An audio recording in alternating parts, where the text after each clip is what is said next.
मीर मेहर मोरोरो town में ईद उल अज़हा के पहले रोज़ अलाइशा उठाने और सफाई का काम जारी। मज़ीद जानते हैं हमारे रिपोर्टर रेहान अकरम से। नाज़रीन, इस वक्त मौजूद है पाक कॉलोनी में और अगर बात की जाए टाउन के हवाले से तो मीर मेहर टाउन के हवाले से यहाँ पर नुमाइंदगान हमारे साथ मौजूद हैं, ओहदेदारान मौजूद हैं। यकीनन ईद उल अज़हा के पहले रोज़ जो है वो अलाइशों का जो है वो काम बहुत तेज़ी से जारी है। आइए बात करते हैं अब्दुल कयूम साहब से, जो कि यूसी के ओहदेदारान है, यूसी 4 के जहानाबाद के। आइए सामने। चौकी की जो हमारा डंपिंग पॉइंट है वहाँ ले जाते हैं।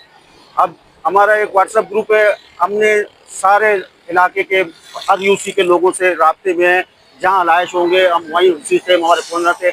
अब मेन रोड पे हमारे ये डंपर लगे हुए हैं और जो गली कुंटों में होता है, छोटे छोटे रोड है, वहाँ वहाँ हमारे सुजुकियाँ लगे हुए हैं। बिल्कुल ये हुआ था, अभी भी हम यहाँ बैठे हुए, हमारे डंपिंग पॉइंट है वहाँ पर। तो कुछ लोगों ने वहाँ के पता नहीं उसमें क्या मामले थे वो कर रहे थे, तो हमने उस पॉइंट पर बंदा बिठाया हुआ है कि वो ये हरकत नहीं करे, कोई अलाइशों को जो है ना पार्क के यहाँ से गंदगी फैले।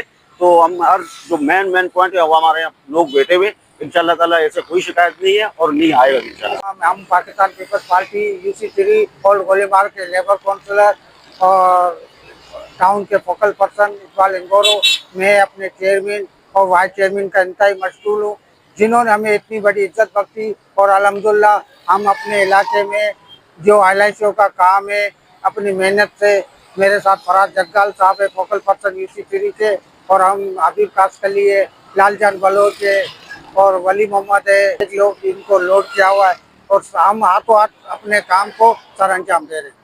जी, ये थे मीर मेहर टाउन के ओहदेदारान, जिन्होंने आज के हवाले से बताया कि किस तरीके से जो है वो सफाई का सिलसिला जारी और सारी है और उम्मीद है कि तमाम आलाइशें ईद के तीनों दिन तक जो है वो बहुत तरीके से जो है वो उठाई जाएंगी। कैमरा टीम के साथ मोहम्मद रेहान, के 92 न्यूज़, कराची।